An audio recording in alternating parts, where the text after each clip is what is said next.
What if one beach changed the fate of empires? Gallipoli, the campaign that forged three nations, a battle that was supposed to be quick, instead it became a nightmare that would haunt generations. Thousands died for ground that was never won. Subscribe for more untold World War I stories.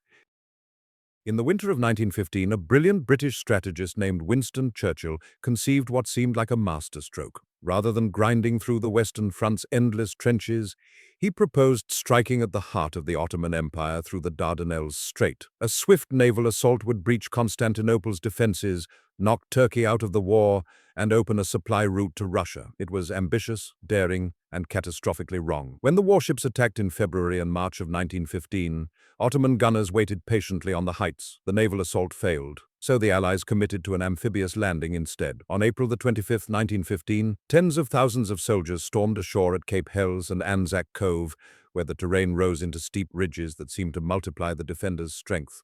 What followed was 9 months of brutal, unrelenting combat. 130,000 men would die in this narrow strip of land. Australians, New Zealanders, British, French, and Ottomans locked in a stalemate that defied every expectation. The campaign that was supposed to end quickly instead became a crucible. August brought desperate assaults at Sari Bair, yet none broke through. But this story transcends military failure. Gallipoli became something far more significant, the forge where three nations discovered their identity. In the blood spilled across those beaches and ridges, Australia, New Zealand, and modern Turkey found themselves. This is their story. In the winter of 1915, a brilliant British strategist named Winston Churchill conceived what seemed like a masterstroke. Rather than grinding through the Western Front's endless trenches, where hundreds of thousands lay dead in the mud of France and Belgium, he proposed striking at the heart of the Ottoman Empire itself. The plan was audacious: strike through the Dardanelles Strait, knock Turkey out of the war, open a supply route to Russia, and threaten Constantinople, the very capital of the Ottoman state. It was a vision of strategic elegance, a way to break the deadlock that had consumed an entire generation.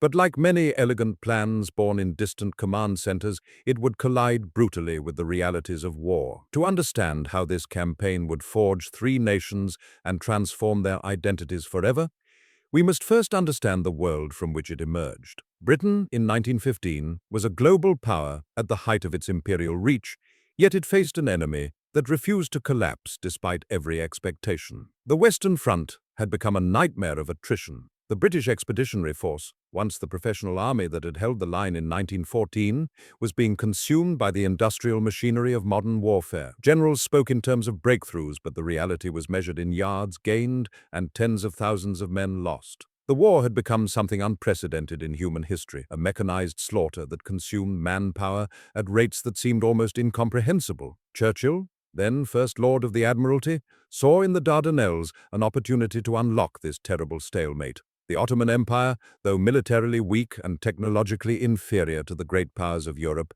held a position of immense strategic importance. Control of the Dardanelles and the Sea of Marmara would mean control of access to Constantinople and the Black Sea beyond. It would allow supplies to reach Russia through a warm water port. It would threaten the Ottoman heartland directly, and perhaps, Churchill believed, the mere threat of invasion might cause the Ottoman government to collapse entirely, removing an entire enemy from the war. It was a seductive logic, and it appealed to those who desperately sought an alternative to the grinding horror of trench warfare. The campaign began not with soldiers, but with warships. In February of 1915, the British and French navies launched an assault on the Dardanelles itself, attempting to force the strait by naval power alone. It was a decision that would set the stage for everything that followed. The naval assaults lasted through February and into March, and they revealed something crucial. The Dardanelles could not be taken by ships alone.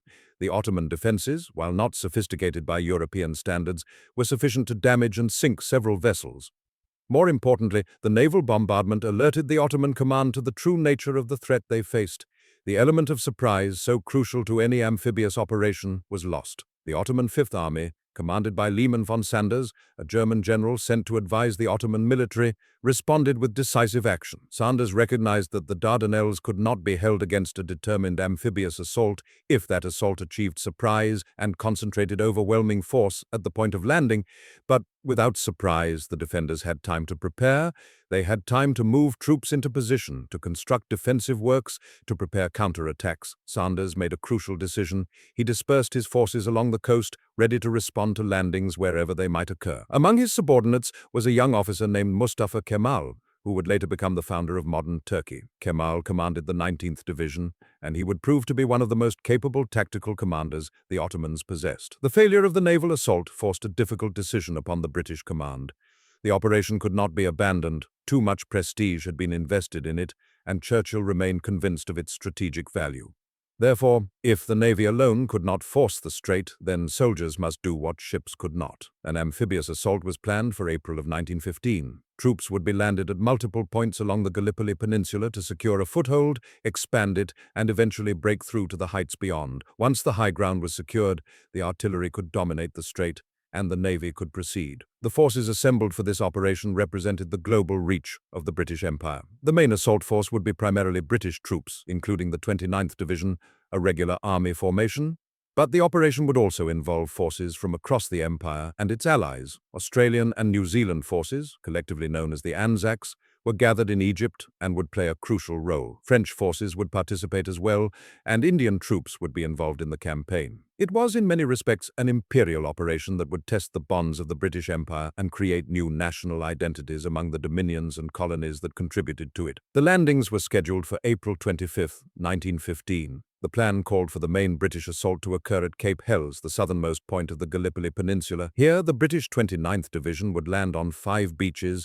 secure them, and then push inland to capture the heights beyond. Simultaneously, the Anzac forces would land at a location that would become known as Anzac Cove, further north along the peninsula. Their objective was to drive inland and secure the high ground, eventually linking up with the British forces and breaking through the Ottoman defenses. It seemed straightforward enough on the maps in the command centers, but the reality would prove far more complex. The morning of April 25th dawned on a peninsula that few of the attacking soldiers had ever seen before. The Gallipoli Peninsula is a narrow strip of land extending from the European coast of Turkey, creating the northern shore of the Dardanelles Strait. It is dominated by ridges and hills that rise steeply from the sea. The terrain is rough, with deep ravines, scrubland, and scattered trees. In April, it is warm and dry, but water is scarce inland. The Ottoman defenders had prepared defensive positions along the coast and in the hills beyond, though the quality and extent of these preparations varied considerably depending on the location. At Cape Helles, the British 29th Division landed on beaches codenamed S, V, W, X, and Y beaches. The landings were executed using an improvised fleet of small boats and ships. The soldiers, loaded down with their equipment,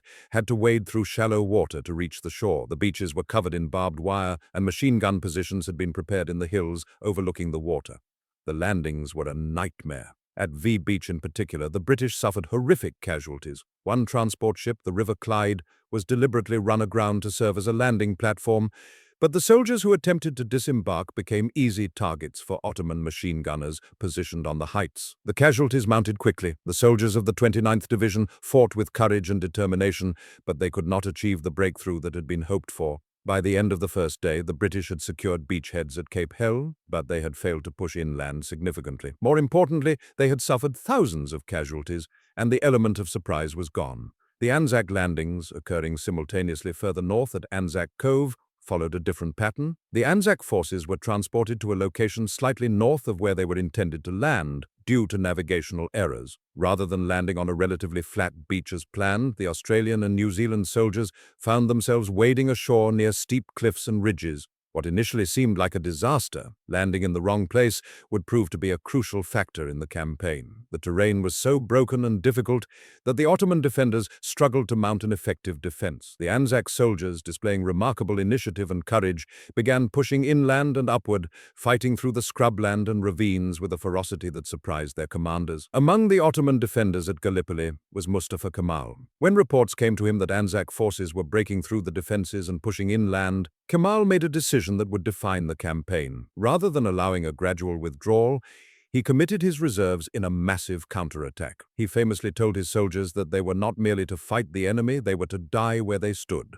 The 19th Division, under Kemal's command, launched repeated counterattacks against the Anzac forces throughout the day of April 25th. These counterattacks were costly for the Ottomans, but they succeeded in halting the Anzac advance and throwing the invaders back toward the beaches. By nightfall, the Anzac soldiers, who had advanced several miles inland in some places, found themselves pulled back to a much more limited perimeter near the coast. The first day of the Gallipoli campaign established a pattern that would define the entire 8-month operation. The Allies had achieved surprise and had landed forces on the peninsula, but they had failed to achieve a decisive breakthrough. The Ottoman defenders, though initially surprised by the scale and coordination of the assault, had responded effectively. They had halted the Allied advance and contained it within narrow beachheads. The question now became whether the Allies could break out from these beachheads, or whether they would be trapped in what amounted to an extended siege on the beaches themselves. The days and weeks that followed saw repeated attempts by the Allies to break out from their beachheads.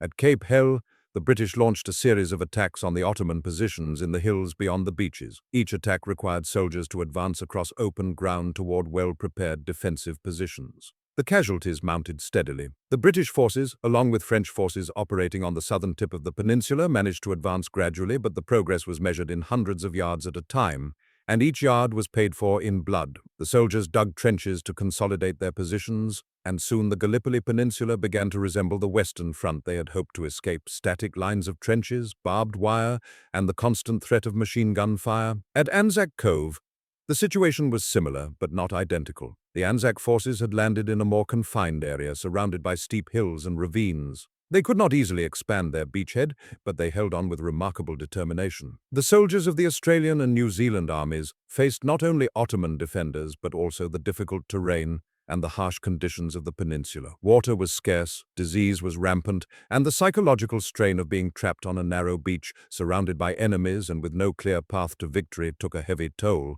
Yet the Anzacs displayed a fighting spirit and a refusal to surrender that became legendary. Letters and diaries from the period reveal soldiers who understood the dire nature of their situation, but who remained committed to their duty. One Australian soldier, writing in his diary during the early weeks of the campaign, captured the mixture of danger, boredom, and desperation that characterized life on the peninsula. He described the constant threat of sniper fire, the scarcity of water, the sound of artillery, and the sight of wounded and dead comrades. Yet he also described moments of camaraderie, of soldiers sharing what little they had, of officers and men working together to improve their positions. These personal testimonies reveal the human reality of the campaign in ways that statistics and strategic analyses cannot. As April turned into May and summer approached, it became clear that the Gallipoli campaign would not be the quick victory that had been hoped for. The Allies had landed on the peninsula and had established beachheads, but they had failed to achieve the breakthrough that would allow them to threaten Constantinople or force Turkey out of the war.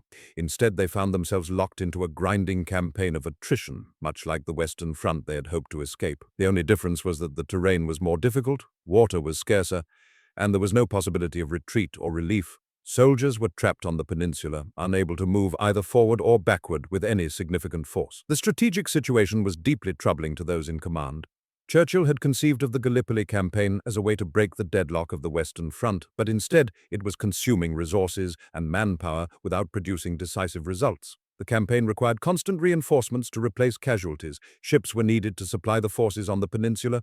Yet despite these massive commitments of men and material, the Allies seemed no closer to victory than they had been on the first day. The Ottoman forces, though outnumbered and fighting on unfamiliar ground, had succeeded in containing the invasion and preventing any breakthrough. By the summer of 1915, the Gallipoli Peninsula had become a symbol of the war's futility. Thousands of men had already died or been wounded, and thousands more would follow. The campaign had not knocked Turkey out of the war. It had not opened a supply route to Russia. It had not threatened Constantinople. Instead, it had become another grinding stalemate, another test of which side could endure longer in conditions of extreme hardship and constant danger. The elegant strategy that Churchill had conceived had collided with the stubborn resistance of the Ottoman defenders and the brutal realities of amphibious warfare. Yet, the campaign would continue through the summer and into the autumn of 1915. New offensives would be planned and launched. Fresh troops would be landed on the peninsula. The fighting would intensify, particularly in August, when a major Allied offensive would attempt once more to break through the Ottoman lines and achieve victory. But from the very beginning, from those first terrible days of April, it was clear that Gallipoli would not be the quick victory that had been hoped for. Instead, it would become a crucible that would test the courage and endurance of three nations: Britain, Australia, and New Zealand. And in that crucible, something new would be forged. National identities that would emerge from the shared experience of this terrible campaign, identities that would define these nations for generations to come. The naval bombardment that began in February 1915 seemed to Winston Churchill and his supporters like the opening gambit of a brilliant chess match. The British and French fleets converged on the Dardanelles Strait with overwhelming firepower, their guns trained on the Ottoman fortifications that guarded the narrow passage to Constantinople. For weeks, the warships pounded the Turkish positions, their shells screaming across the water and erupting in clouds of smoke and dust. Officers aboard the British vessels believed they were witnessing the beginning of a historic breakthrough. The Ottoman Empire, they reasoned, could not possibly withstand such concentrated force. Yet, what the Allied commanders did not fully appreciate was that their own bombardment was providing an invaluable education to the defenders. Liman von Sanders, the German general advising the Ottoman Fifth Army, understood something that would prove decisive in the coming months. The Dardanelles could not be held by naval power alone. Artillery could silence fortifications temporarily, but fortifications could be rebuilt. The real key to controlling the strait lay in controlling the high ground that overlooked the beaches and the waters beyond. As the naval assault continued through February and into March of 1915, von Sanders quietly repositioned Ottoman forces, moved artillery pieces to commanding positions on the ridges above the beaches, and prepared defensive lines that would transform the peninsula into a fortress of flesh and earth. The naval campaign culminated in a dramatic climax on the 18th of March, 1915. A combined British and French fleet of 16 battleships, along with numerous support vessels, attempted to force the strait by sheer firepower. But as the ships advanced, they encountered something the planners had not adequately accounted for: mines. Ottoman vessels had sown the waters with mines, and as the battleships pressed forward, several struck the hidden explosives. The British battleship Irresistible and the French battleship Bouvet sank. The British battleship Ocean was crippled. In a matter of hours, the Ottoman minefields had accomplished what months of shore bombardment had not. They had demonstrated the vulnerability of capital ships to invisible threats beneath the water. The failure of the naval assault forced Churchill and his colleagues to confront an uncomfortable truth. The passage to Constantinople could not be opened by warships alone. If the Dardanelles were to be forced, it would require soldiers on the ground, advancing up the peninsula against entrenched defenders. It was a conclusion that no one welcomed, for it meant exchanging the relatively contained losses of a naval campaign for the potentially catastrophic casualties of amphibious assault and ground warfare. Yet the logic was inescapable. Plans were quickly drawn up for a massive amphibious landing. The operation that was being prepared represented something unprecedented in the history of warfare. Never before had an amphibious assault of this scale been attempted. The British and French would land forces at multiple points along the peninsula. The Australians and New Zealanders, collectively known as the Anzac forces, would land at a cove on the western shore. British forces would land at Cape Helles at the southern tip of the peninsula. French forces would land on the Asian shore across the strait. Supporting forces would attempt landings at Suvla Bay. In total, nearly 150,000 soldiers would be committed to the operation. The preparations for the landing consumed the spring of 1915. Transports were loaded with provisions, ammunition, and equipment. Soldiers received their orders and began rehearsals, though the rehearsals were often hasty and inadequate. The commanders involved in planning the operation held differing views about how the campaign would unfold. Some believed that once the troops were ashore, they would rapidly push inland and upward, securing the heights that dominated the peninsula. Others harbored deeper doubts, but were reluctant to voice them openly. The political momentum behind the operation, driven by Churchill's advocacy and the strategic logic of opening a new theater of war, proved difficult to resist. On the 25th of April, 1915, the assault began. The morning was clear and warm as the transports approached the beaches. Soldiers packed into small boats were towed toward the shore, their faces reflecting a mixture of determination and apprehension. For many of these men, this would be their first experience of combat. The Australians and New Zealanders, landing at what would become known as Anzac Cove, came ashore on a narrow beach overshadowed by steep cliffs and ridges. The British forces at Cape Helles faced similar terrain.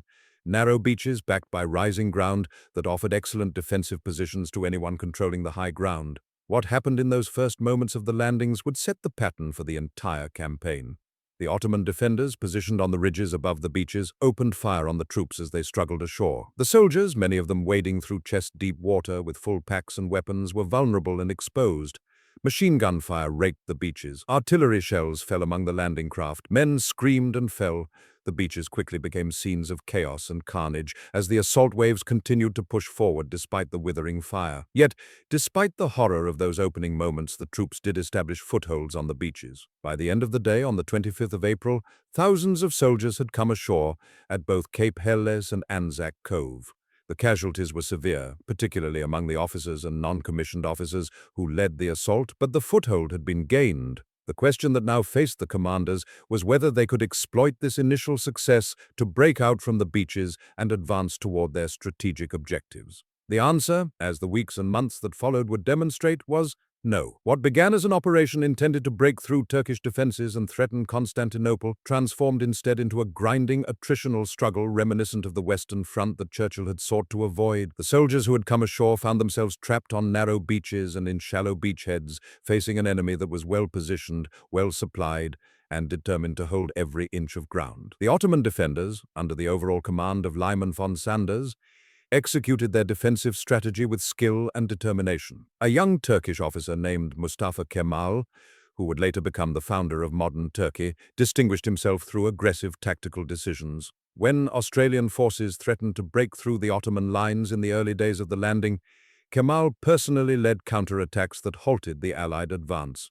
His actions at Anzac became the stuff of legend in Turkish military history, and his reputation as a commander of exceptional ability was cemented by his performance during the campaign. Throughout May and June of 1915, the Allies launched repeated attempts to break out from their beachheads. Each assault was preceded by artillery bombardment and was launched with hope that this time the breakthrough would come. Each time the attacks were met by stubborn Ottoman resistance, and often by counterattacks that drove the Allies back to their starting positions. The casualty lists grew longer. Men who had survived the initial landing fell to sniper bullets, artillery shells, and machine gun fire. Disease began to take a toll as well. Dysentery and typhoid spread through the crowded camps on the beaches. The summer heat was oppressive, and water became scarce. The conditions on the peninsula were unlike anything most of the soldiers had experienced. The terrain was rocky and broken, offering little natural shelter.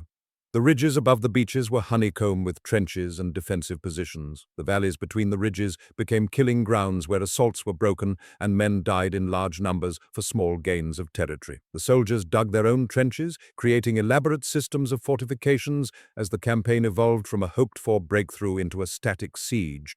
Among the personal accounts that survived from this period are letters written by soldiers to their families back home. An Australian soldier wrote to his mother describing the intensity of the fighting. "The noise is constant, and you cannot tell where the next shell will fall. We have lost so many good men, and sometimes I wonder if we will ever leave this cursed place." A British officer wrote to his wife, "The Turks are fighting magnificently. They are well positioned, and they do not give ground easily. I have come to respect their courage, even as I must oppose them." The political leadership in London and Constantinople watched the campaign unfold with mounting concern. Churchill had championed the operation as a means to break the stalemate of the Western Front and to bring the Ottoman Empire to its knees. Instead, the campaign was consuming men and resources at a rate that alarmed military planners. Reinforcements were sent to strengthen the beachheads, but each new arrival meant more mouths to feed, more men to crowd onto the narrow beaches, and more casualties when they inevitably threw themselves against the Ottoman lines. In August of 1915, the Allies made one final major attempt to break through. The August Offensive, as it became known, involved coordinated attacks at multiple points along the peninsula, including a new landing at Suvla Bay. The Battle of Sari Bair, fought in the mountains above the landing zones, represented the most ambitious effort yet to seize the high ground and break the stalemate. For a brief moment, it seemed that the assault might succeed. Australian and New Zealand forces pushed higher up the ridges than they had been able to reach before. British forces advanced from Suvla Bay, but Ottoman reinforcements moved quickly to the threatened sector, counterattacked with determination. After days of brutal fighting, the Allies were forced back. The breakthrough that Churchill had envisioned was not to be. The August offensive marked a turning point in the campaign, though not in the direction that the Allies had hoped. It became clear to commanders and political leaders alike that the Gallipoli Campaign would not achieve its strategic objectives. The Ottoman defenses could not be broken. The passage to Constantinople would not be opened. The operation that had been conceived as an alternative to the grinding attrition of the Western Front had become its mirror image, a stalemate where men died in large numbers for marginal gains of territory. By the autumn of 1915, attention turned to the question of how to extricate the Allied forces from Gallipoli. Evacuation was considered a necessity, but it presented enormous challenges. How could hundreds of thousands of men be withdrawn from heavily fortified positions while under enemy fire? The logistical problems were immense. The political implications were staggering. An evacuation would be seen as a defeat, a humiliation for the Allies, and a vindication for the Ottoman Empire. Yet the evacuation, when it came, proved to be one of the few unqualified successes of the entire campaign. Beginning in December of 1915, the Allies began withdrawing their forces from Anzac Cove and Suvla Bay. The operation was carried out with meticulous planning and military precision. Soldiers were quietly withdrawn in the darkness, transported to waiting ships, and carried away from the peninsula. By the 19th of December 1915, the evacuation of Anzac and Suvla was complete. 3 weeks later, in early January of 1916, the forces at Cape Helles were evacuated as well. The evacuation was accomplished with remarkably light casualties, a stark contrast to the bloodletting that had characterized the entire campaign.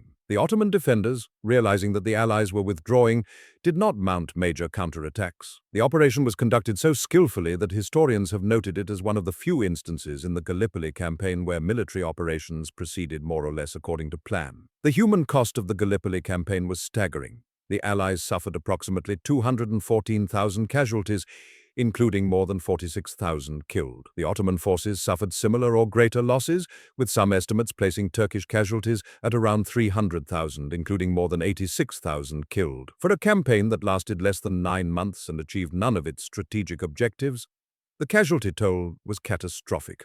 Yet the campaign's significance extended far beyond the military statistics and the strategic failure. For Australia and New Zealand, the landing at Anzac Cove on the 25th of April became a defining moment in the history of both nations. The courage displayed by Australian and New Zealand soldiers, their willingness to face Ottoman fire on impossible terrain, their endurance in the face of hardship and disease, these qualities became woven into the national consciousness of both countries. The date itself, the 25th of April, became known as Anzac Day and has been commemorated ever since as a day of remembrance for those who served and died in the campaign and in all subsequent wars. For Turkey, the campaign was equally significant, but in different ways.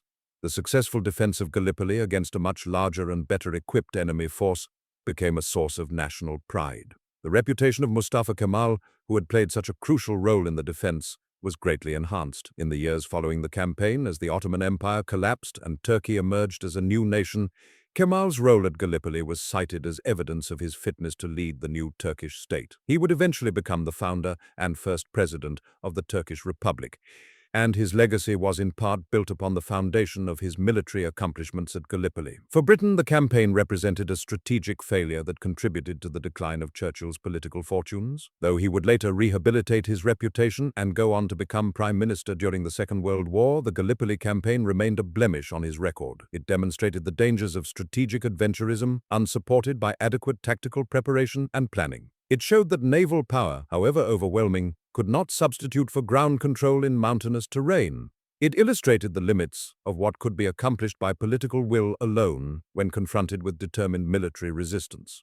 The archaeological record of the campaign, which has been gradually uncovered and studied in the decades since the campaign ended, provides a silent testimony to the intensity of the fighting and the scale of the human cost. Trench systems, many of which have been preserved or reconstructed, show the elaborate fortifications that both sides constructed. Artillery positions reveal the commanding heights from which the Ottoman defenders rained fire on the Allied forces. Personal effects recovered from the battlefield, including letters, uniforms, and equipment, provide intimate glimpses into the lives of the men who fought there. In recent years, the application of modern archaeological techniques, including LiDAR and ground-penetrating radar, has revealed previously unknown trench systems, and defensive positions, further illuminating the scale and complexity of the campaign.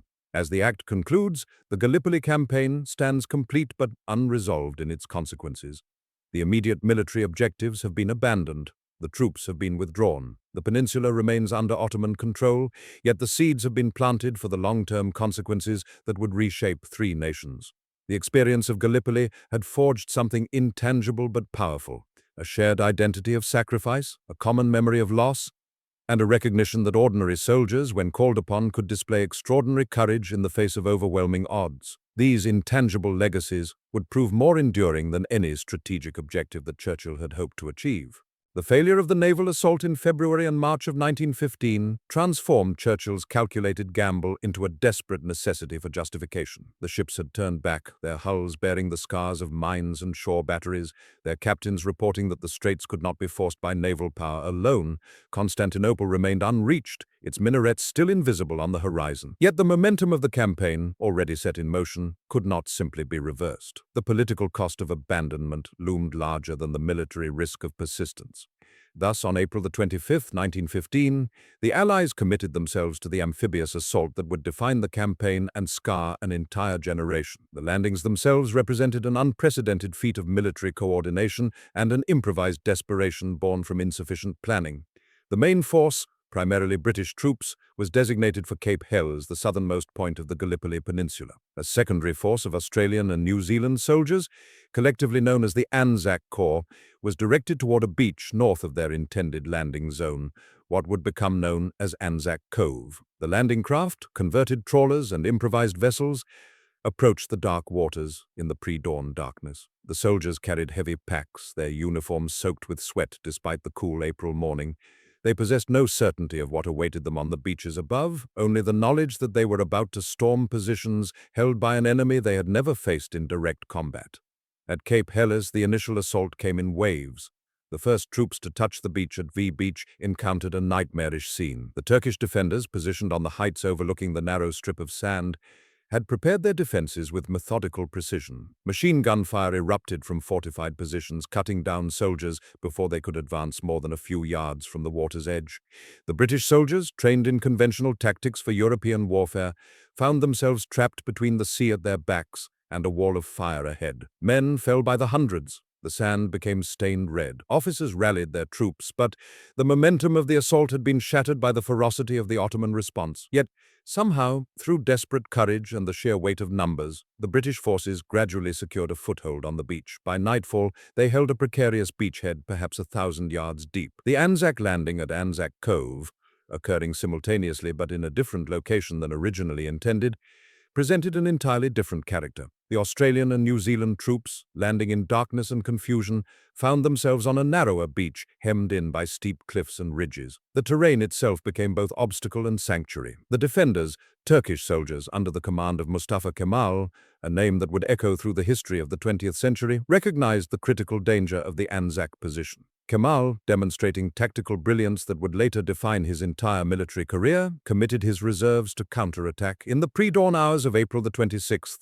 Turkish soldiers launched repeated assaults against the Anzac beachhead. The Australians and New Zealanders, fighting with desperate ferocity in the confined spaces of the cove, repelled wave after wave of attackers. The fighting was intimate and brutal, soldiers grappling for position on narrow ridges and in rocky gullies. By dawn, the Anzac troops maintained their foothold, but at a cost that shook even these hardened soldiers. The first days established a pattern that would persist for the next 8 months. The Allies had secured their beachheads, but they were trapped there.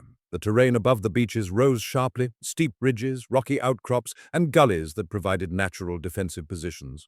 The Ottoman defenders, initially surprised by the amphibious assault, quickly adapted and fortified their positions. Turkish soldiers dug trenches, established machine gun nests, and prepared counterattack positions. The Allies, meanwhile, began constructing their own trench systems, mirroring the static warfare of the Western Front. What had been conceived as a swift blow to knock the Ottoman Empire from the war transformed into another grinding stalemate. The British command, under General Sir Ian Hamilton, launched a series of offensives designed to break out from the beaches and capture the heights above. In May, the British attacked at Helles, attempting to advance inland and capture the village of Krithia. The assault failed at terrible cost. Turkish artillery, positioned on the ridges, rained shells down on the advancing British troops. Machine gun fire raked the exposed soldiers.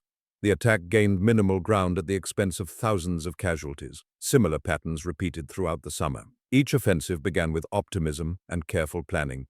Each one ended with casualty lists that grew longer and gains measured in yards rather than miles. The August offensive of 1915 represented the last major attempt to break the stalemate. This operation, which included the Battle of Sari Bair from August 6th through 21st, was conceived as a coordinated assault that would finally achieve the breakthrough that had eluded the Allies. New forces landed at Suvla Bay, attempting to outflank the Turkish positions. The Anzac forces, meanwhile, launched renewed attacks on the ridges above their cove. For a brief moment, it appeared that the offensive might succeed. Turkish positions wavered. Some defending units fell back, but the Ottoman command, reinforced by German military advisors and led by commanders like Mustafa Kemal, who demonstrated tactical genius under pressure, rallied their forces. Turkish counterattacks drove the Allies back. The August offensive, consuming tens of thousands of casualties, achieved nothing but the confirmation that the peninsula could not be taken by force. The human cost of these months of fighting transcended mere numbers, though the numbers themselves were staggering. The British suffered over 42,000 casualties at Gallipoli. The Anzac forces lost more than 26,000 men killed and wounded. Turkish casualties, less precisely recorded but no less devastating, numbered in the hundreds of thousands. These were not the casualties of a single great battle, but the accumulated toll of months of trench warfare, disease, and repeated assaults on fortified positions. The letters and diaries preserved from this period capture the physical and psychological dimensions of this suffering. A British officer wrote to his family in July, describing the conditions. "The heat is unbearable, the flies are beyond description, and the smell from the latrines and the unburied dead makes every man physically ill. We are losing as many men to disease and dysentery as we are to Turkish bullets." An Australian soldier, in a letter to his mother dated August, described the desperation of the August offensive. "We went over the top at dawn. I saw men I had trained with for months cut down before they had advanced 50 yards. We were ordered to go again and again. I do not understand the purpose of this slaughter." Disease indeed became as lethal as combat. The beaches at Gallipoli were insanitary, crowded and plagued by flies that carried dysentery and other illnesses. Soldiers suffered from heat exhaustion, infected wounds, and typhoid. The medical facilities, though staffed by dedicated personnel, were overwhelmed. Thousands of men were evacuated as unfit for further service, their bodies broken by illness rather than enemy bullets. The psychological impact was equally severe. Soldiers endured months of danger, discomfort, and the constant knowledge that their commanders seemed unable to achieve any meaningful objective. Morale, initially high despite the terrible fighting, gradually eroded as summer turned to autumn, and it became clear that the campaign had reached a stalemate from which there seemed no exit. The Ottoman perspective on these months reveals a different but equally significant experience. The Turkish defenders, under the overall command of Liman von Sanders, and with tactical guidance from officers like Mustafa Kemal, faced an enemy that seemed to possess unlimited resources and reinforcements. Yet they held their ground through discipline, courage, and the advantage of defending prepared positions. Turkish soldiers endured the same heat, disease, and casualties as their enemies. They suffered from shortages of ammunition and supplies, limited medical care, and the knowledge that their nation's survival depended on preventing this invasion from succeeding. The Turkish military, in many respects, developed new tactical approaches in response to the Allied challenge. They learned to conduct counterattacks with precision, to reinforce threatened sectors rapidly, and to maintain morale despite the apparent superiority of the Allied forces. By autumn of 1915, the strategic situation had become clear to all commanders. The Gallipoli Campaign, conceived as a swift blow that would shorten the war by striking at the Ottoman Empire's heart, had become a deadlocked nightmare, consuming resources and lives without producing any decisive result. The Western Front continued to grind on in France and Belgium. The Eastern Front in Russia remained fluid and desperate. Resources committed to Gallipoli could not be employed elsewhere. The political situation in Britain grew increasingly complicated as the campaign's failure became undeniable.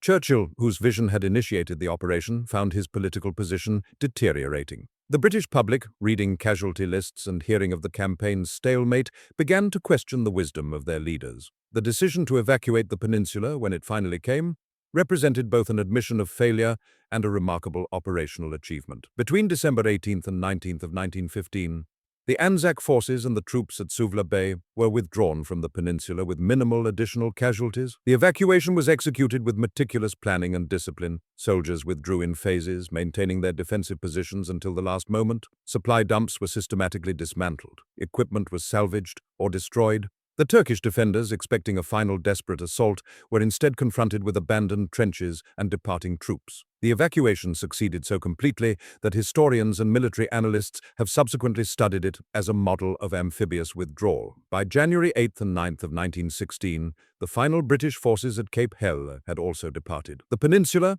after 8 months of intense fighting, was abandoned by the Allies. The archaeological record of Gallipoli preserves the material evidence of this campaign with remarkable clarity. The trenches, still visible at Cape Helles and Anzac Cove, reveal the static nature of the warfare. Turkish defensive positions, mapped by modern LiDAR technology, demonstrate the sophistication of Ottoman engineering. Personal effects, letters, uniforms, equipment, recovered from the battlefield and preserved in museums and archives, provide intimate connection to the soldiers who fought there. The remains of fortifications and artillery positions, documented in detail since the campaign's centenary in 2015, allow historians to reconstruct the battlefield with unprecedented accuracy. The consequences of Gallipoli extended far beyond the immediate military outcome. The campaign forged national identities and military traditions that would define three nations. For Australia and New Zealand, the landing at Anzac Cove became a foundational national moment. The courage displayed by Anzac troops despite the campaign's failure became central to how these nations understood themselves. April 25th was subsequently established as Anzac Day, a national holiday commemorating the landing and the sacrifice of the soldiers who fought there. The campaign demonstrated that soldiers from the Dominions could stand equal to British troops and often surpass them in tactical skill and courage. For the Ottoman Empire, the successful defense of Gallipoli provided a moment of national pride and demonstrated that the empire could resist the great powers of Europe. Mustafa Kemal, whose tactical brilliance had been instrumental in the defense, emerged as a national hero. The campaign contributed to the military reputation that would allow him in the following years to lead the Turkish War of Independence and to establish the modern Turkish Republic. For Britain, Gallipoli represented a failure that could not be easily forgotten or forgiven. The campaign had consumed resources, caused enormous casualties, and achieved none of its strategic objectives. It ended Churchill's role in directing naval strategy and contributed to the political pressures that would eventually drive him from office, though his reputation would be rehabilitated in later years as his warnings about future threats proved prescient. The broader lesson was that no amount of strategic vision could overcome the realities of modern warfare. The defensive positions, properly fortified and defended, could not be overcome by amphibious assault alone. The evacuation itself, completed in January of 1916, represented one of the rare operational successes of the campaign. The planning was meticulous, the execution disciplined, and the result was that tens of thousands of soldiers who might have been lost in a final desperate stand were safely withdrawn. This evacuation demonstrated that the British military, despite its failures in the campaign itself, retained the capacity for complex operations when given time to plan and prepare. The soldiers who left Gallipoli carried with them the scars of 8 months of combat, disease, and despair, but they carried also the knowledge that they had endured and survived. As 1915 gave way to 1916, the Gallipoli Campaign entered history as a cautionary tale about the limits of strategic vision when divorced from tactical reality. The campaign had been conceived in optimism and ended in stalemate. It had been intended to shorten the war and had instead become another grinding commitment of resources. Yet the soldiers who fought there, on both sides, had demonstrated qualities of courage, endurance, and sacrifice that transcended the campaign's ultimate failure. The trenches above the beaches, the fortifications on the ridges, and the graves scattered across the peninsula would remain as testimony to the human cost of the First World War and the complex historical forces that had brought three nations together in a struggle that would define them for generations to come. The summer of 1915 brought no relief to the soldiers trapped on the Gallipoli Peninsula. By April and May, the initial momentum of the landings had dissipated into something far more terrible than anyone had anticipated. The beaches themselves, which had seemed like stepping stones to victory in Churchill's strategic imagination, had become prisons of mud, blood, and desperation. The men who had come ashore at Cape Hele and Anzac Cove on April 25th discovered that the Ottoman defenders, far from being demoralized by the naval bombardment, had used those precious weeks in February and March to strengthen their positions. The warning shots fired across the Dardanelles had given Mustafa Kemal and Lyman von Sanders exactly what they needed: time to prepare. The geography of Gallipoli proved far more formidable than the planners in London had calculated. The peninsula rises sharply from narrow beaches into a series of ridges and ravines that channeled attacking forces into devastating fields of fire. At Cape Helles, the British and French faced entrenched Ottoman defenders on elevated terrain. At Anzac Cove, the Australians and New Zealanders found themselves hemmed into a beachhead barely a mile deep, surrounded by steep hills that seemed to multiply the enemy's strength. The soldiers wrote home of conditions that defied comprehension. One Australian private recorded in his diary that the flies were so thick they obscured the sun, and the stench of unburied bodies mixed with the smoke of artillery created an almost visible miasma of death. The water became contaminated. Dysentery ravaged the troops as mercilessly as Ottoman bullets. From April through August of 1915, the Allied forces launched repeated offensives designed to break out from the beaches and capture the high ground. Each attack followed a predictable and tragic pattern. Officers would order an assault up the ridges. Soldiers would advance in waves across open ground. Ottoman artillery and rifle fire would cut them down with mechanical efficiency. The survivors would dig in a few hundred yards forward and the cycle would repeat. The casualty lists grew with agonizing regularity. By June, the British had suffered more than 30,000 casualties. The Australian and New Zealand forces, proportionally, had endured even greater losses. The Ottoman defenders, under the brilliant tactical leadership of Mustafa Kemal, demonstrated a capacity for counterattack and strategic positioning that confounded the Allied commanders. Mustafa Kemal, who would later become the founder of modern Turkey as Ataturk, emerged as perhaps the most capable general on the peninsula. Unlike some Ottoman commanders, Kemal understood the principles of modern warfare. When the Australians and New Zealanders landed at what became known as Anzac Cove, it was Kemal who made the decision to commit his forces immediately to drive them back into the sea. He failed in this objective, but his aggressive response prevented the Allies from establishing a secure foothold. Throughout the campaign, Kemal demonstrated an intuitive grasp of terrain and an ability to concentrate forces at critical moments.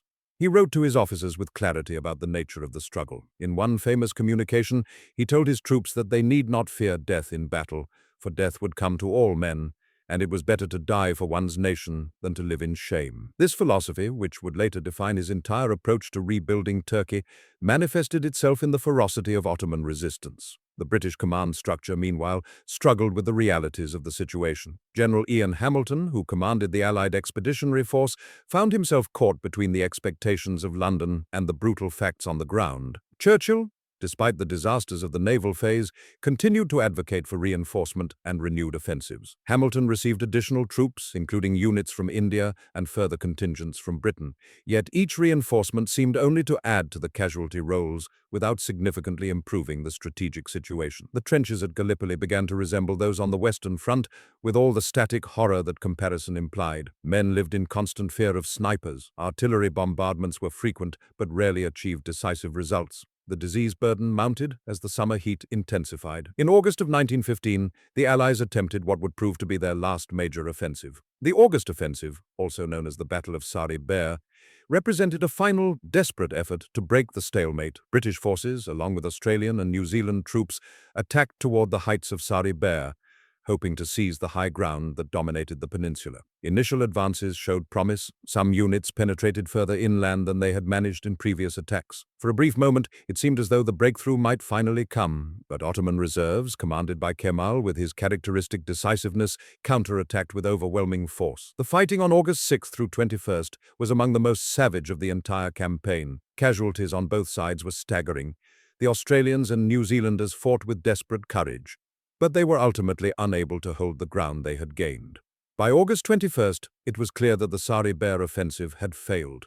The dream of breaking through to the heights that overlooked the Dardanelles died in the dust and blood of that ridge. As autumn approached, a new reality began to settle over the peninsula. The campaign that had been conceived as a swift strategic masterstroke had become a grinding, static nightmare. The British government, which had invested enormous political capital in the operation, now faced the question that military planners dread: how to extricate themselves from a failed commitment without admitting complete defeat. For the soldiers on the beaches, the situation had become nearly intolerable. The water shortage worsened, the disease continued to claim lives, sometimes faster than enemy action. Morale, which had been high during the initial landings, began to deteriorate. Yet remarkably, the troops maintained their discipline and their duty. Soldiers who had endured months of fruitless attacks and constant danger did not collapse into mutiny or despair, though many fell victim to what would later be recognized as psychological trauma. In London, the political consequences of Gallipoli began to unfold with relentless inevitability. Churchill, who had championed the campaign so eloquently, found his political standing severely damaged. The public, reading casualty lists and hearing stories of the conditions on the peninsula, began to question the judgment of those who had conceived and directed the operation. Newspapers that had initially supported the campaign began to turn critical. Political rivals saw an opportunity to attack Churchill through the failure at Gallipoli. By the autumn of 1915, Churchill was forced from the Admiralty. He would spend months in the political wilderness, a consequence from which his reputation would take years to recover. The campaign that he had designed to enhance British strategic advantage and shorten the war had instead become a symbol of strategic miscalculation and wasted lives.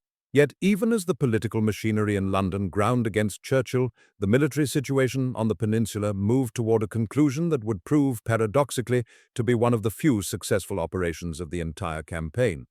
By December of 1915, The British command had accepted that the position at Gallipoli could not be held indefinitely. The Ottoman defenders were too strong, the terrain too difficult, and the cost in lives too high to justify continued commitment of resources. General Hamilton was replaced by General Edmund Allenby, who brought fresh eyes to the situation. Allenby's assessment was clear and professional.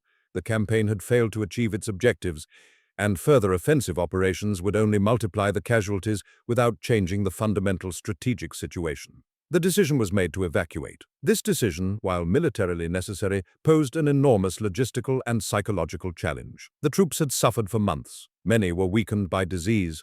The enemy remained active and vigilant. An evacuation, if poorly executed, could turn into a disaster worse than any battle. Yet the British and their allies executed the evacuation with a combination of meticulous planning, tactical deception, and remarkable discipline that stands as one of the genuine successes of the campaign. The evacuation occurred in two phases.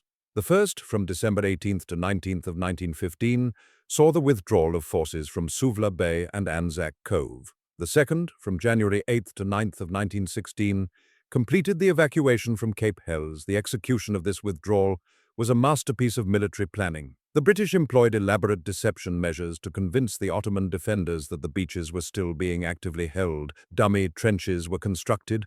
Mechanical devices were set up to fire rifles at random intervals, creating the impression of a manned defense. Supply ships appeared to arrive with reinforcements. Meanwhile, the actual soldiers were quietly withdrawn under cover of darkness. The evacuation was carried out with such skill that the Ottoman defenders did not realize the beaches had been abandoned until hours after the last Allied soldier had departed. In the entire evacuation, remarkably few casualties were sustained. This stood in stark contrast to the tens of thousands of men who had been killed or wounded during the months of fighting.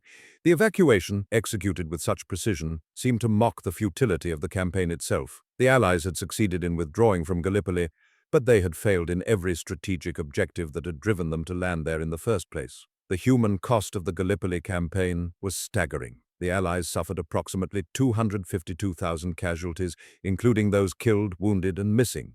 The Ottoman forces suffered approximately 218,000 casualties. These were not abstract numbers, but represented the lives of men from multiple nations. British soldiers had died on the beaches. Indian troops, fighting far from home, had suffered grievously. French forces had made their contribution to the sacrifice. But the campaign would be most profoundly remembered through the sacrifice of the Australians and New Zealanders. For these young nations, still defining their identity in the early 20th century, Gallipoli became a transformative experience. The Australians and New Zealanders had arrived at Gallipoli as colonial forces, their military traditions still rooted in British institutions and British command structures. They left as nations forged in the crucible of combat. The courage displayed by Anzac forces at Gallipoli, despite the ultimate failure of the campaign, created a legend that would define Australian and New Zealand national identity for generations to come.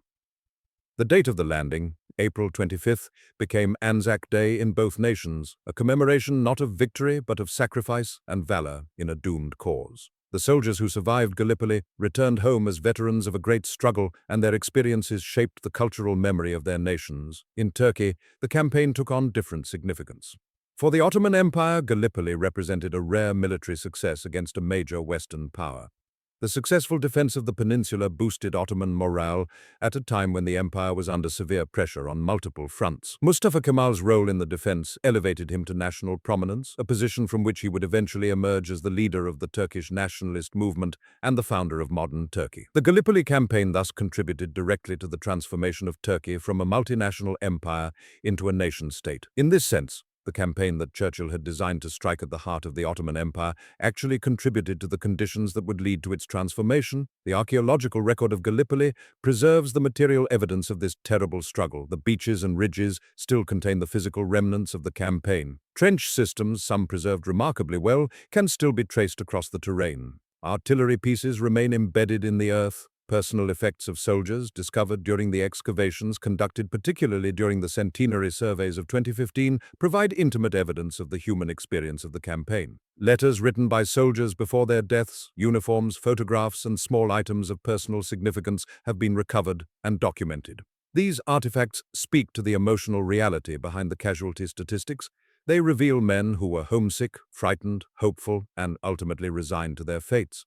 The application of modern archaeological techniques, including LiDAR and ground-penetrating radar, has revealed previously unknown details about the extent of the fortifications and the scale of the entrenchment. These surveys have clarified the tactical situation and demonstrated the remarkable engineering effort that went into defending the peninsula. The long-term consequences of Gallipoli extended far beyond the immediate military and political realm. The campaign became a symbol of the broader tragedy of the First World War, a war that seemed to consume lives without producing meaningful strategic advantage. The soldiers who had survived Gallipoli carried the psychological weight of their experience for the remainder of their lives.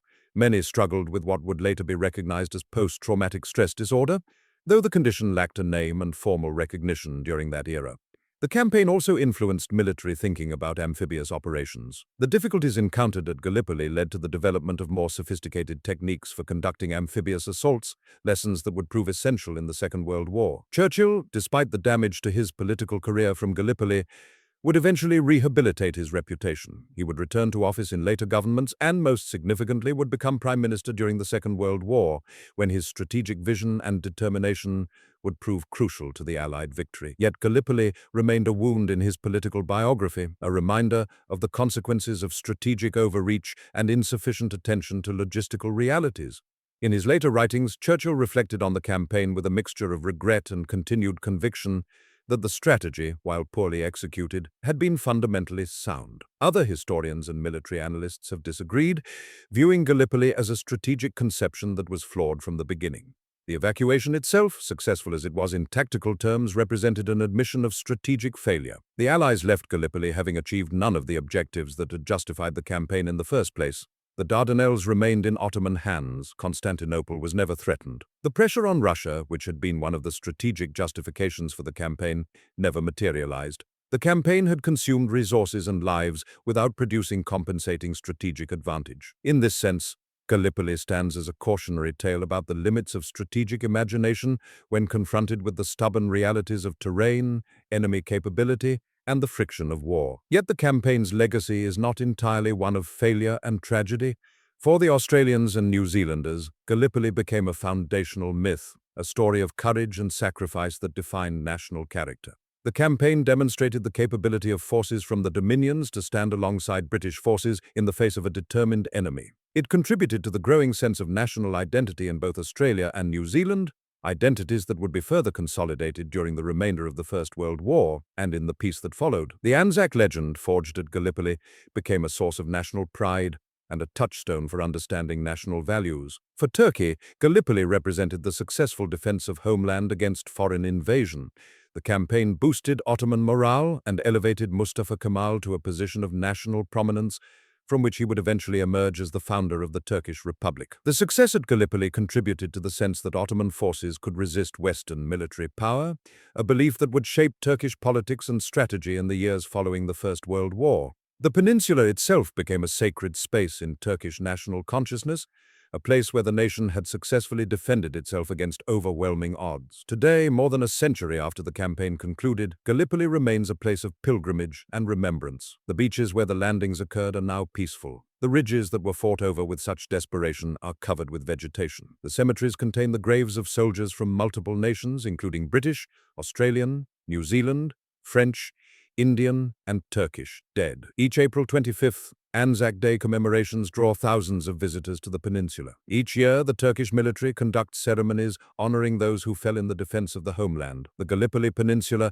has become a shared space of remembrance, where people from different nations gather to honor the sacrifice of their ancestors. The story of Gallipoli is ultimately a story about the tragic intersection of strategic vision, military capacity, and human cost. Winston Churchill conceived a strategy that seemed brilliant in the planning stages, a way to break the stalemate of the Western Front and strike at the heart of Ottoman power. But the strategy failed to account for the resilience of the Ottoman defenders, the difficulty of the terrain, and the limitations of amphibious assault in the early 20th century. The campaign consumed the lives of more than 250,000 men without achieving any of its primary objectives.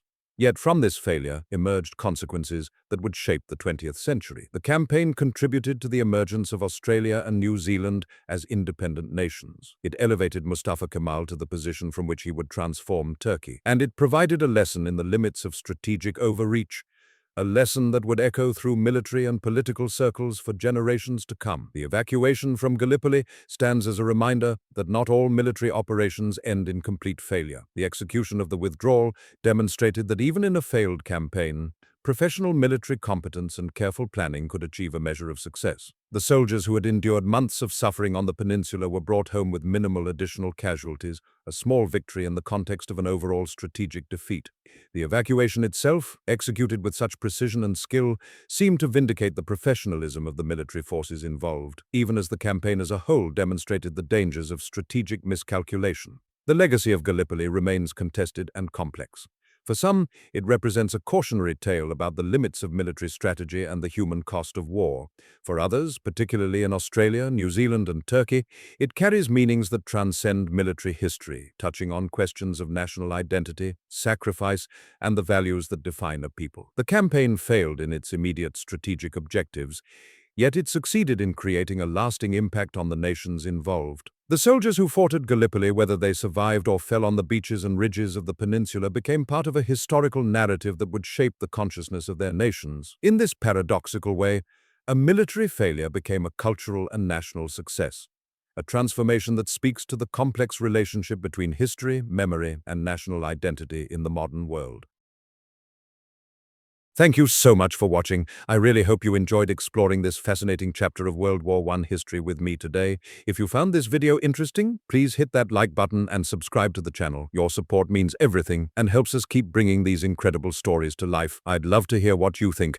Drop a comment below and let me know which part of this story resonated with you most. Your thoughts and questions actually help shape the videos we make next. Speaking of which, we've got some amazing stories coming up that I can't wait to share with you. There's so much more history to uncover together. Thanks again for being here. Stay curious and keep learning. See you next time.